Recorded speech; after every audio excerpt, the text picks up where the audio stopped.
I was 42 years into this fight. 20 in the Army, 22 more making sure the systems worked so the next generation of soldiers could come home alive. That Tuesday morning, walking through the glass doors of Apex Defense Solutions, I didn't know it would be the day everything changed.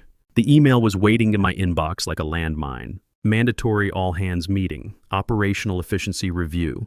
Brad Kessler's signature at the bottom, that Stanford MBA who'd been brought in 6 months ago to modernize our legacy infrastructure. Translation: cut costs and boost profit margins for the private equity vultures who'd bought us out. I grabbed my coffee, black, no sugar, same as I'd been drinking since boot camp, and headed to conference room Alpha. The big one, with the wall-mounted screens and the long mahogany table that had seen 1,000 briefings about keeping America's digital backbone secure. Brad was already there, crisp white shirt, no tie, that calculated Silicon Valley casual look. 34 years old with the confidence of someone who'd never had bullets whizzing past his head. He was clicking through slides on his laptop, probably the same optimization presentation he'd given to a dozen other defense contractors before landing here. "Frank," he flashed that practiced smile. "Glad you could make it." Like I had a choice. I took my usual spot, 3 seats down from the head of the table, close enough to hear everything, far enough back to observe.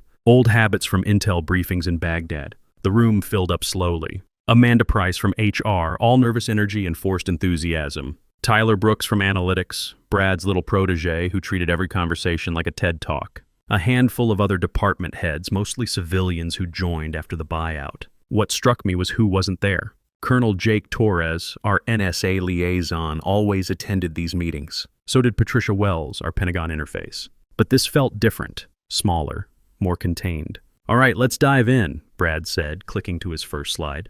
Q3 performance review and strategic realignment. The buzzwords started flying immediately. Synergies, scalability, optimization. I'd heard it all before, but this time there was an edge to it. Brad was building up to something. "Our security protocols," Brad continued, advancing to a slide filled with red arrows pointing downward, "are consuming 37% of our operational budget. That's unsustainable in today's competitive landscape." I felt my jaw tighten. Those protocols weren't line items on a spreadsheet. They were the difference between encrypted communications reaching our forward operating bases and having them intercepted by hostile actors. I'd helped write half of them after watching good soldiers die because some contractor cut corners on secure networks. "Frank," Brad's voice cut through my thoughts. "As our senior defense systems analyst, I'm sure you have thoughts on streamlining these legacy processes." Legacy processes. The same legacy processes that had kept American forces connected and protected for over 2 decades. I stood up slowly, the way I'd been trained to address superior officers, even though this corporate cowboy had never worn a uniform in his life. "Those protocols exist for a reason," I said, keeping my voice level. "Each one was implemented after a specific security failure that cost lives or compromised operations." Brad's smile never wavered. "I appreciate the historical context, Frank, but we need to think forward, not backward. Our analysis shows we can maintain operational security while reducing redundancies by 40%. Redundancies? The word came out harder than I intended. Those redundancies are what keep communications secure when primary systems fail. When Staff Sergeant Morrison and his unit are calling for medevac support in hostile territory, they're not looking for cost-effective solutions. They're looking for systems that work. My son Tommy's name slipped out before I could stop it. 6 months into his second deployment, running security for convoy operations in a classified location somewhere in the Middle East. The same theater where secure communications could mean the difference between a successful mission and a flag-folded triangle. Brad's expression shifted slightly. Not quite irritation, but something close. "I understand your emotional attachment to these processes, Frank, but emotions can't drive strategic decisions." Emotional attachment. That's what he called 42 years of keeping America's warriors connected and alive. I could feel the room watching us, waiting to see if the old soldier would blow up or back down. "Copy that," I said, using the acknowledgement that meant I'd heard him but didn't agree. "However, these protocols are mandated by DoD 8570 and NIST frameworks. Any modifications require Pentagon approval and congressional oversight." Brad waved a hand dismissively. "We'll handle the compliance paperwork. What I need from your team is a streamlined security matrix that reduces implementation time by 60% and cuts hardware requirements in half." I stayed standing. "In the Army, you didn't sit down until you were dismissed or the conversation was over. This conversation was far from over. Sir, with respect, that's not how defense contracting works. These systems support active combat operations. Any changes to security protocols require field testing, Pentagon review, and, Frank, Brad's tone sharpened. I'm not asking for a dissertation on military bureaucracy. I'm giving you a directive. We have shareholders to answer to, not just the Pentagon. There it was. The admission that profit margins mattered more than the lives of the men and women depending on our systems. I thought about Tommy, somewhere in the desert, trusting that the equipment keeping him connected to base was built by people who understood what failure meant. Understood, I said. I'll need that directive in writing, along with your acknowledgement that these changes may impact operational security for active missions. Brad's smile returned, but it was thinner now. Of course. Amanda, make sure Frank gets the documentation he needs. Amanda Price nodded eagerly, already taking notes. She'd been with the company for 8 years, since before the buyout, but she'd adapted quickly to the new corporate culture. Survival instinct, I supposed. One more thing, Brad continued, clicking to his next slide. We're implementing a new team structure. More collaborative, less hierarchical. The slide showed organizational charts with arrows and boxes, but what I saw was a purge.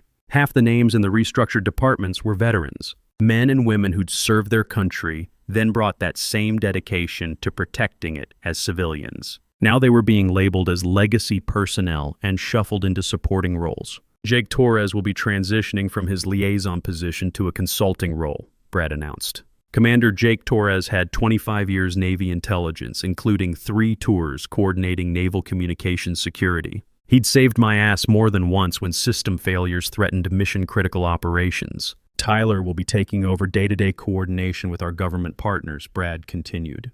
Tyler Brooks, 28 years old with an MBA and exactly 0 experience with classified communications. He'd probably never seen a SCIF room, let alone understood why we needed triple redundant encryption for satellite uplinks. What about clearance requirements? I asked. Tyler doesn't have the security credentials for Pentagon liaison work. We're working on expediting his clearance process, Amanda chimed in. The new administration is very supportive of streamlining security protocols. I almost laughed. Security clearances weren't something you expedited. They were earned through years of service, background investigations that went back generations, and the kind of trust that came from proving yourself under fire. Tyler's biggest challenge had been choosing between corporate health plans. In the meantime, Brad continued, we'll be outsourcing some of our server maintenance to reduce overhead costs. I've identified a vendor that can provide the same services at 40% lower cost. My blood went cold.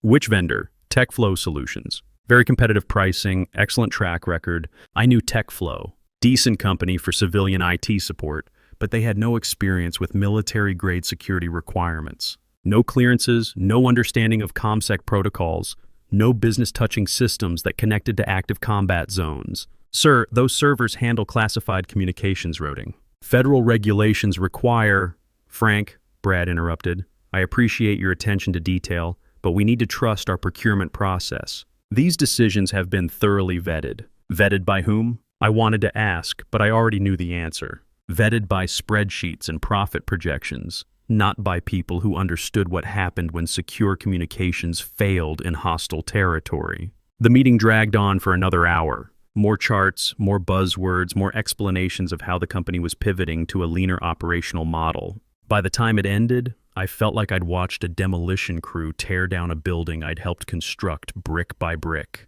Walking back to my office, I passed the wall of photos near the elevator. 22 years of company history. Pictures of ribbon cuttings, contract signings, and award ceremonies. In half of them, I was standing somewhere in the background, the guy who made sure the technology actually worked when the cameras stopped rolling. My office was on the 3rd floor, corner suite with windows facing the Potomac. 22 years of seniority had its privileges, at least until the next optimization review. I closed the door and pulled out my secure phone, the one with the red case that connected directly to DoD networks. The message waiting for me made my stomach drop. Dad, comms have been spotty for the past week. Lost contact with base for 6 hours yesterday during patrol. Everything okay on your end? Tommy's unit was experiencing communication failures. The same systems I'd been fighting to protect were already showing stress fractures under Brad's cost-cutting measures. I sat down heavily in my chair and stared at the message. 6 hours without contact meant 6 hours when my son's unit couldn't call for backup,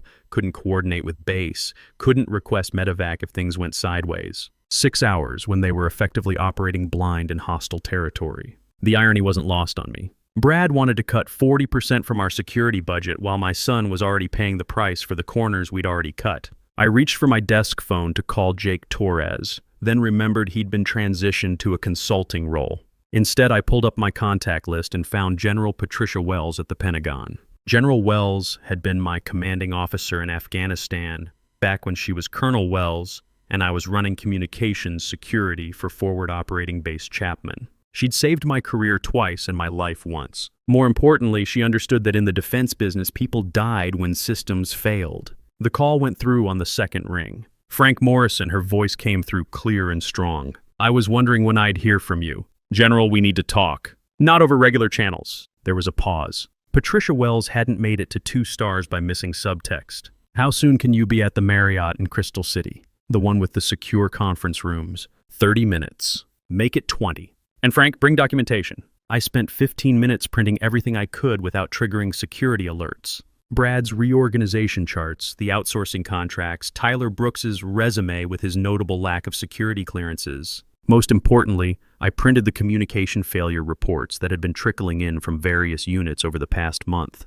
The Marriott was a short drive from our facility, close enough to the Pentagon that half the guests were either active duty or contractors. I found General Wells in Conference Room C, still in dress blues from some Pentagon function. She was reading through a tablet, but looked up when I entered. You look like hell, Frank. Thank you, ma'am. It's been a long day. She gestured to the chair across from her. Tell me what's happening at Apex. I laid out everything. Brad's cost-cutting measures, the security protocol changes, the outsourcing of classified server maintenance. When I got to Tommy's message about communication failures, her expression hardened. How many units are reporting communication issues? I slid a printed report across the table. 17 in the past month. All in active theaters. All experiencing intermittent connectivity or complete blackouts lasting hours. General Wells studied the report, her jaw tightening with each line. This is unacceptable. These systems are life-critical infrastructure. I know, ma'am, but Brad Kessler sees them as cost centers to be optimized. Brad Kessler, she repeated, making a note on her tablet. Stanford MBA, McKinsey background, 0 defense experience. I've seen his type before. They think warfare is just another business problem to be solved with PowerPoint slides. He's pushing changes that violate DoD 8570 requirements, I said. I've documented everything, but he's ordering me to implement them anyway. General Wells leaned back in her chair. Frank, I need you to understand something. What you're describing isn't just corporate incompetence. If communication failures lead to casualties, and we can prove those failures resulted from willful disregard of security protocols, we're talking about potential criminal liability. The weight of that statement settled between us. I'd been thinking about this as a workplace conflict, but she was right. When you're responsible for systems that keep soldiers alive, cutting corners becomes a matter of life and death. What are my options, General? Officially, you follow your chain of command and trust that cooler heads will prevail. She paused, studying my face. Unofficially, you document everything, and when the situation inevitably turns into a congressional inquiry, you make sure the right people have the right information. She reached into her briefcase and pulled out a business card. Congressman Luther Hayes, House Armed Services Committee. He's been asking questions about defense contractor oversight. Might be worth having a conversation. I pocketed the card. What about the immediate situation? Tommy's unit, the other teams experiencing communication failures? I'll make some calls, see if we can route backup communications through alternative providers. But Frank, that's a temporary fix. The real problem is that you've got civilians making decisions about military operations without understanding the consequences. We talked for another 20 minutes, discussing the technical details of the communication failures and the specific protocols Brad wanted to eliminate. By the time I left, I had a clear picture of what needed to happen. Back at the office, I found an email waiting from Brad. Subject line, Security Protocol Implementation Timeline. The email was corporate speak wrapped around an ultimatum. Brad wanted the new streamlined security protocols implemented within 30 days. No Pentagon review, no field testing, no consideration for the troops currently depending on these systems. Just a hard deadline driven by quarterly profit targets. I read through the attachment twice, documenting each violation of federal defense regulations. Brad's proposed changes would eliminate backup encryption protocols, reduce server redundancy by 60%, and remove the manual override systems that had saved lives when automated systems failed. My phone buzzed. Another message from Tommy. Lost comms again today? 3 hours this time. Jenkins says his unit went dark for 8 hours yesterday. What's going on with the network? I stared at the message, feeling the weight of 42 years of service pressing down on me. Every protocol I'd helped develop, every security measure I'd implemented, every redundancy I'd insisted on, it all came down to this moment. My son and his brothers-in-arms were counting on systems that Brad Kessler wanted to gut for profit margins. I opened a new document and started typing. Not a response to Brad's email, but something else entirely. A detailed report documenting every security protocol violation, every communication failure, every decision that prioritized profit over the lives of American service members. By midnight, I had 47 pages of documentation, technical specifications, timeline correlations, and witness statements from other veterans in the company who'd watched the situation deteriorate. Most importantly, I had the communication failure reports that directly linked Brad's cost-cutting measures to operational problems in active combat zones. The next morning, I made 3 phone calls. The first was to Congressman Hayes' office, requesting a meeting to discuss urgent defense contractor oversight issues. The second was to Colonel Rex Sullivan at the Defense Intelligence Agency, who'd worked with our systems for the past 5 years. The third was to Jake Torres, now officially a consultant but still connected enough to confirm what I already suspected. Frank, Jake's voice was tight with concern.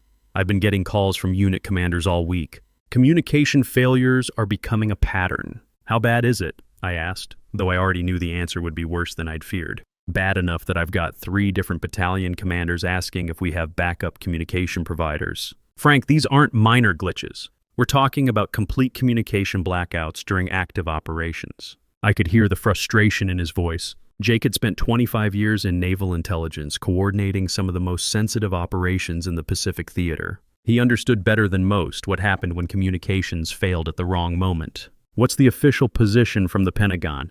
Officially, we're monitoring the situation and working with contractors to resolve technical issues. Unofficially, General Wells has been asking very pointed questions about Apex's recent operational changes. That afternoon, I got the call I'd been expecting. Brad's assistant asking me to come to his office for an urgent discussion about project timelines. I grabbed my documentation folder and headed upstairs. Brad's office was on the executive floor, all glass and steel with a view of the Capitol dome. He was standing behind his desk when I entered, arms crossed, no longer bothering with the fake corporate smile. Frank, we need to talk about your responsiveness to directives. I stayed standing. Military bearing, even in civilian clothes. What directive would that be, sir? The security protocol implementation I sent yesterday. Your team was supposed to begin rollout this morning. That's correct. My team refused to implement protocols that violate federal defense regulations without written authorization from the Pentagon.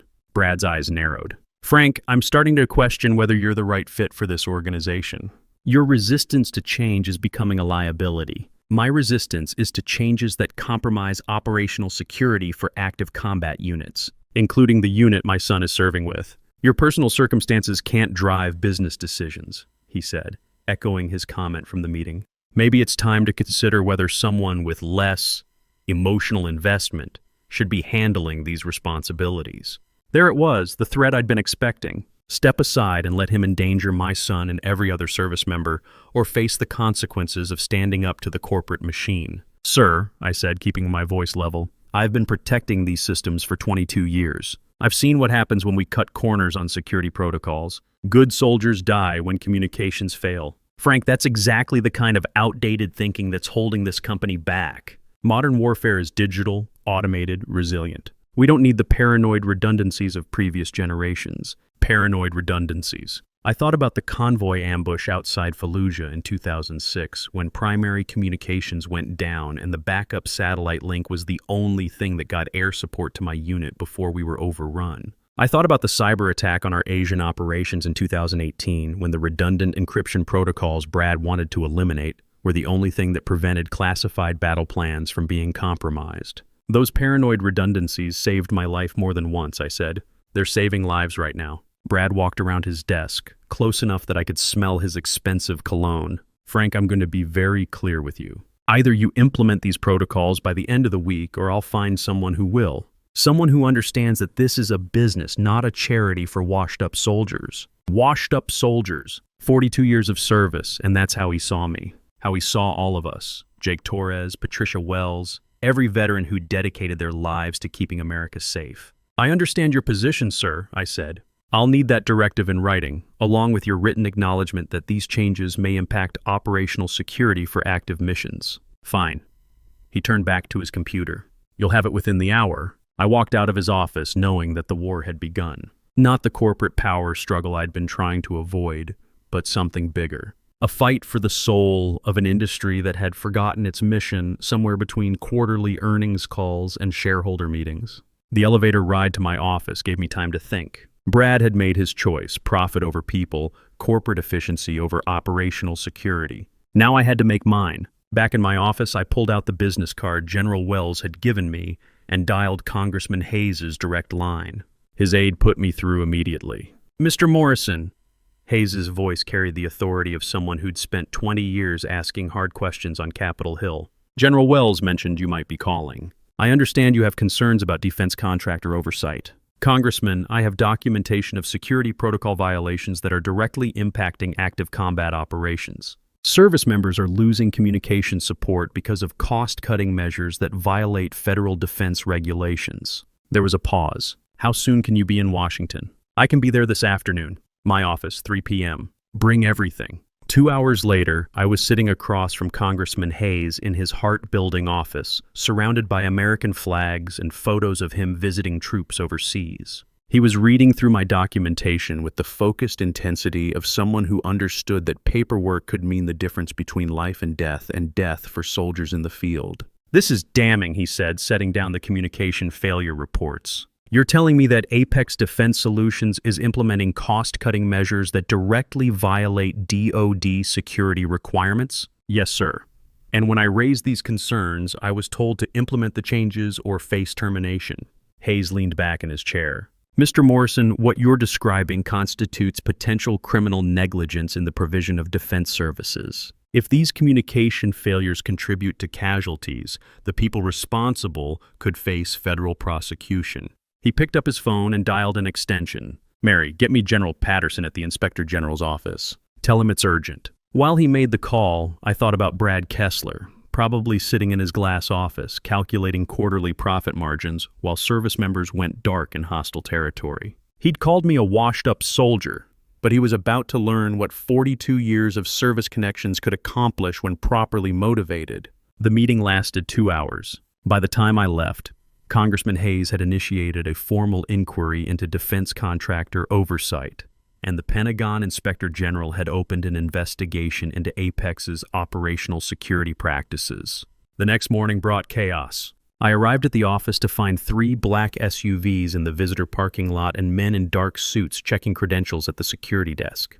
The Pentagon Inspector General's investigation had moved faster than I had expected. My phone was ringing before I reached my office. Jake Torres, calling from his home office. Frank, what the hell did you do? I've got DoD investigators calling me about Apex's security protocols. I did what we should have done weeks ago, I said. I reported the violations through proper channels. Jesus, Frank, you know what this means? Full audit. Congressional hearings, the works. Brad's going to go nuclear. He was right. But I'd spent too many sleepless nights thinking about Tommy's unit losing communications in hostile territory, while Brad Kessler optimized profit margins. Some fights were worth having, regardless of the personal cost. The email arrived at 10:47 a.m. Subject line, administrative leave, pending investigation. Amanda Price wanted to see me in her office immediately. I grabbed my documentation folder and headed upstairs, passing investigators interviewing other employees in conference rooms. The corporate machine that had seemed so confident yesterday now looked like a ship taking on water. Amanda's office felt smaller with the weight of impending litigation hanging over everything. She was flanked by 2 men I didn't recognize, probably lawyers brought in to manage the crisis. Frank, she began, her usual enthusiasm replaced by nervous tension, we're placing you on administrative leave pending the completion of the federal investigation. Am I being terminated? One of the lawyers leaned forward. Mr. Morrison, we understand you've made certain allegations regarding company policies. While we respect your right to express concerns, the nature of these allegations requires us to conduct our own internal review. Internal review, corporate speak for damage control and ass covering. They were going to blame everything on a disgruntled employee with outdated ideas about security protocols. I assume this administrative leave is with pay? I asked. Of course, Amanda said quickly. This is purely precautionary while we address the regulatory questions that have been raised. I nodded and stood up.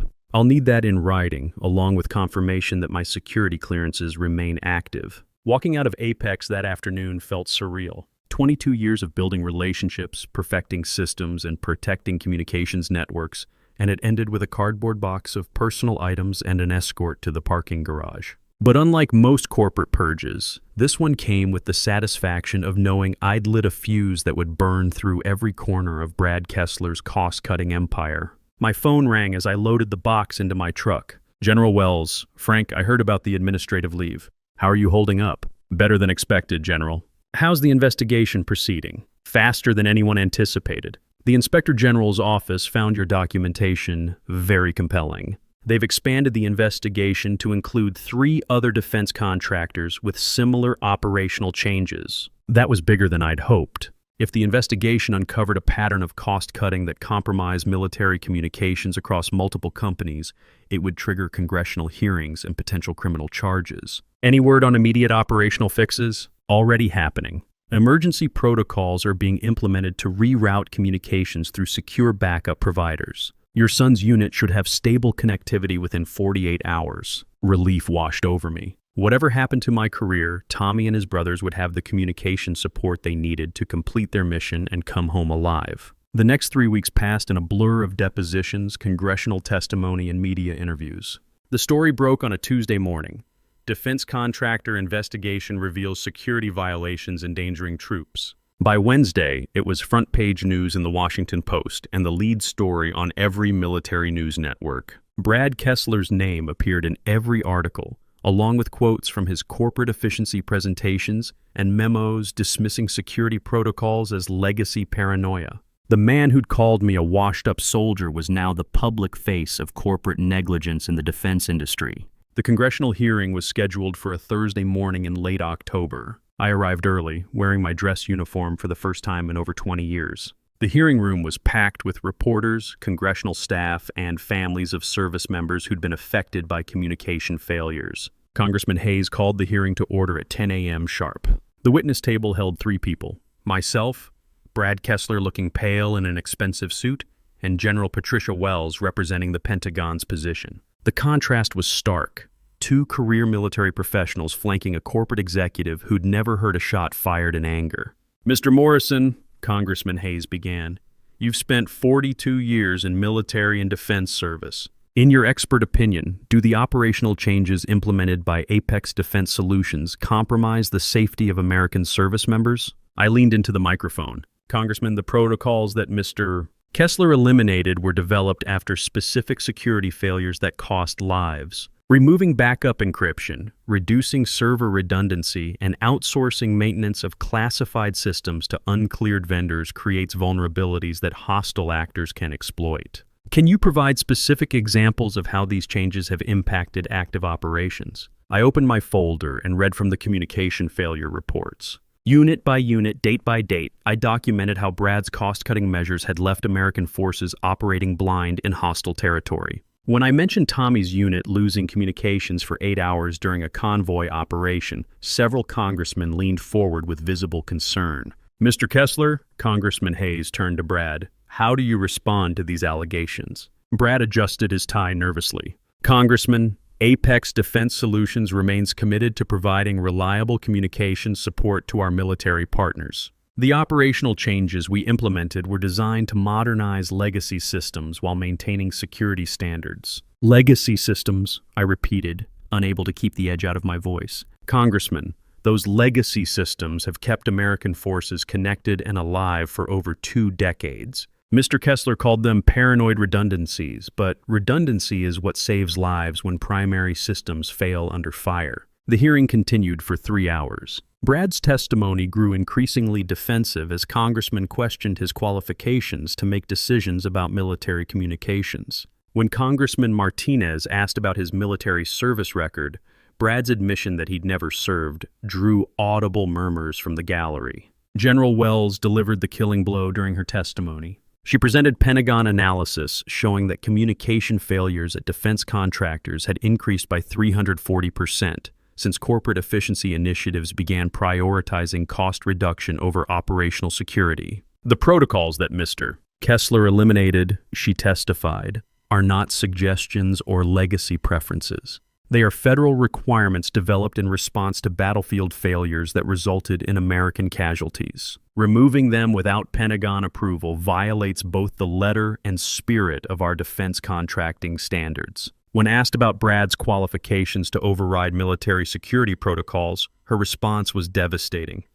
Congressman, you wouldn't ask a corporate consultant to perform brain surgery. Military communications security requires specific expertise that comes from years of service and operational experience. Mr. Kessler lacks both. The hearing ended with Congressman Hayes announcing expanded investigations into defense contractor practices and new legislation requiring military experience for senior positions overseeing critical defense systems. I walked out of the Capitol building to find Jake Torres waiting by the steps, grinning like we'd just won the lottery. Frank, you magnificent bastard. Did you see Kessler's face when General Wells destroyed his credibility? Just glad the truth came out, I said.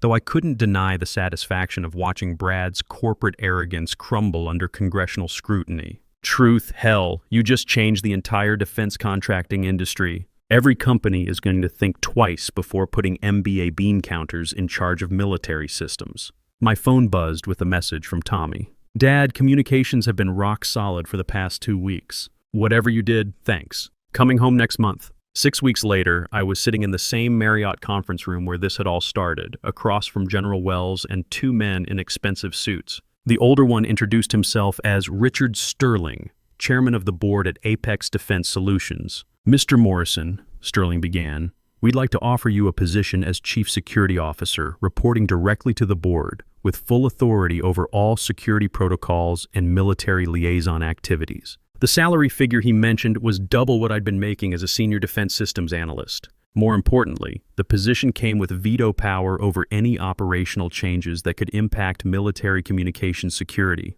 What happened to Brad Kessler? I asked.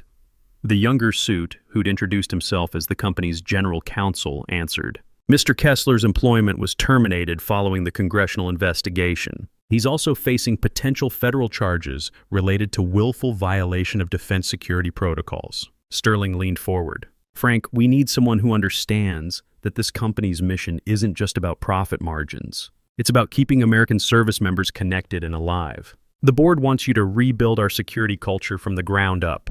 I looked at General Wells, who nodded almost imperceptibly. What about the other veterans who were pushed aside during the restructuring? Jake Torres will be reinstated as Senior Liaison Officer, Sterling said. We're also implementing a veteran preference policy for all positions involving military systems oversight. The irony wasn't lost on me. Brad had tried to purge veteran influence from the company, and his failure had resulted in veterans taking control of the entire security operation. I accept, I said, but I have conditions. Name them. Every security protocol change gets Pentagon review before implementation. No exceptions, no emergency overrides. Second, any cost-cutting measure that impacts operational security requires board approval and my sign-off. Third, mandatory military systems training for all senior management. Sterling smiled. Agreed. When can you start? Monday. Walking back into Apex Defense Solutions the following week felt like returning to a battlefield where my side had won. The corporate efficiency posters were gone, replaced by photos of the military units our systems supported. The open concept workspace that Brad had favored was being converted back to secure offices with proper SCIF certification. My new office was on the executive floor, corner suite with a view of the Pentagon. The nameplate on the door read Frank Morrison, Chief Security Officer. But the detail that satisfied me most was the photo on my desk.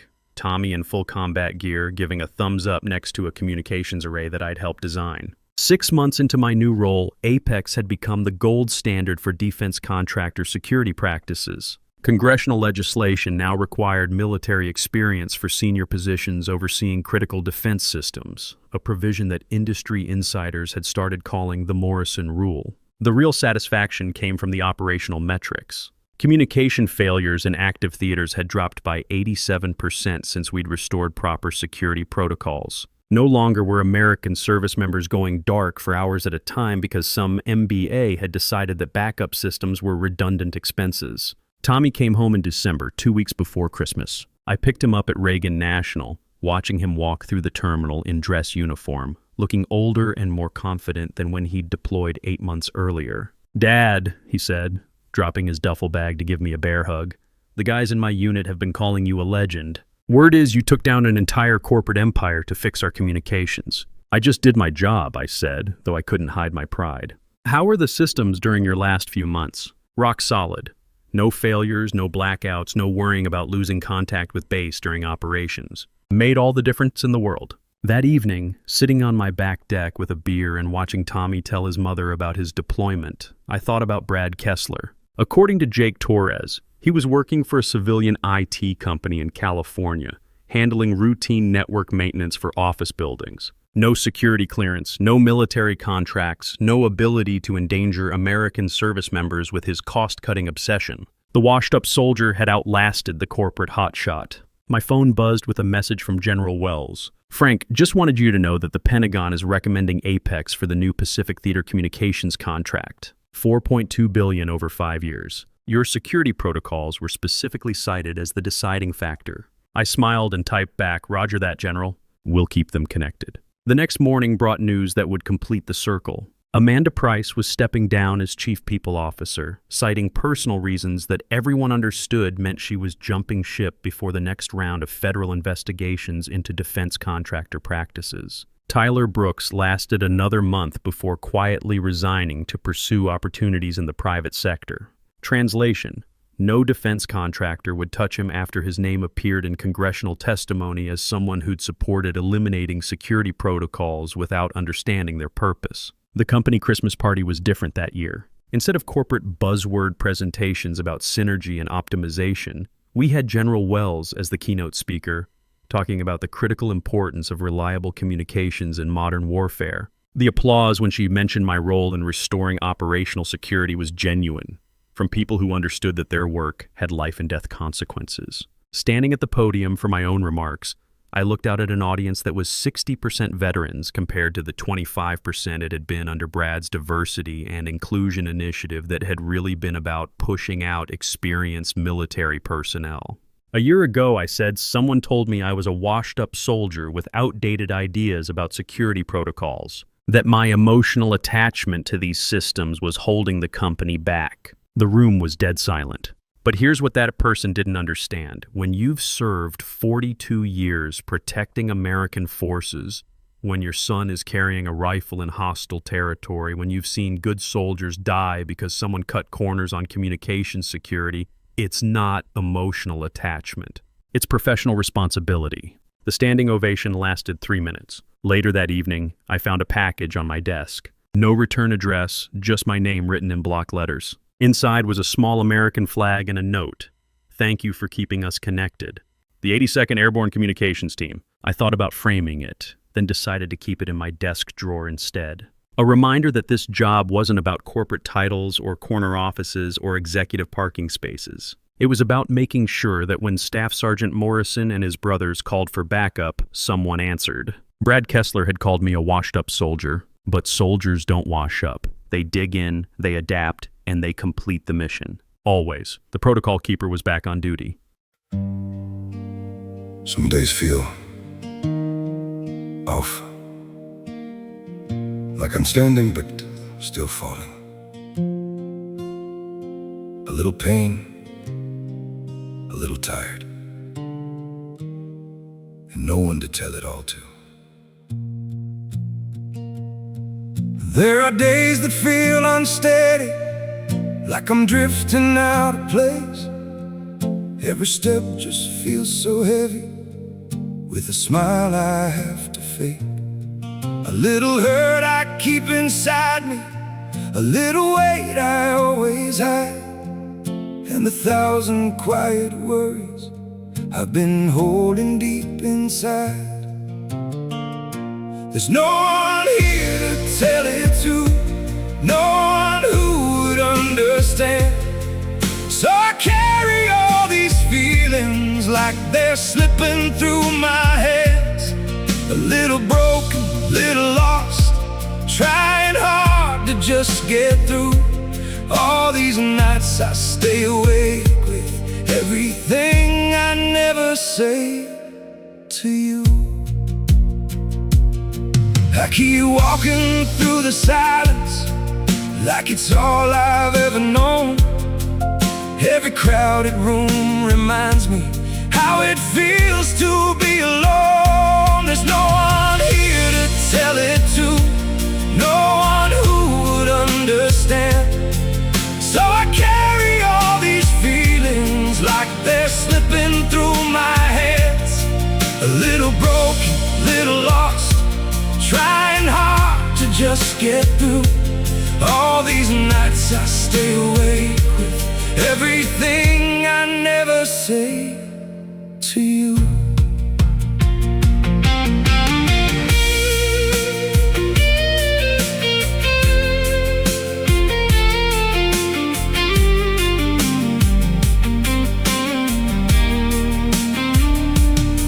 Maybe one day I'll be stronger, maybe I'll learn how to speak, but for now I keep it buried in the parts of me too weak. There's no one here to tell it to, no one who would understand. So I carry all these feelings like they're slipping through my hands. A little broken, little lost, trying hard to just get through. All these nights I stay awake with everything I never say to you.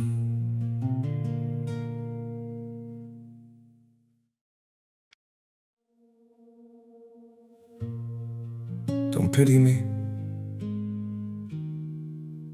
My heart doesn't need your mercy. I can still stand on my own.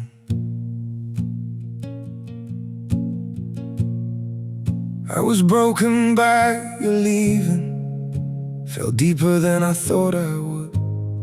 But pain has taught me how to heal now and survive what once I couldn't.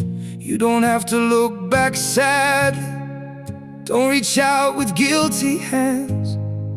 What you shattered made me stronger. Now I rise where I once collapsed. My heart doesn't need your pity, not another empty sign. I've got enough strength left within me to rebuild this life of mine. My feet are steady through the sorrow, I can stand through all the pain. You don't have to save me, darling, I'll learn to breathe again. I once begged for your affection, now I've learned my worth in scars. And the man you left in pieces found his own way through the dark.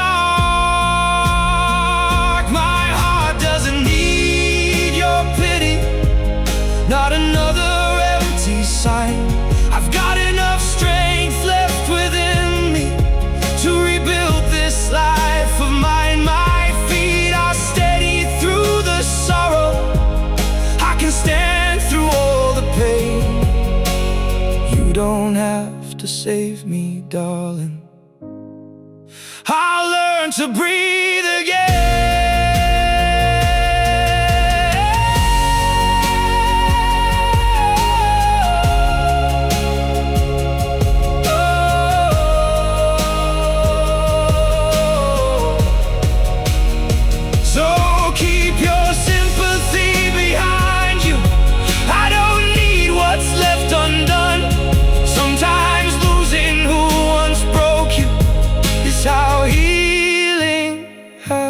has begun. My heart doesn't need your pity, not another empty sign. I've got enough strength left within me to rebuild this life of mine. My feet are steady through the sorrow. I can stand through all the pain. You don't have to save me, darling. I'll rise alone again.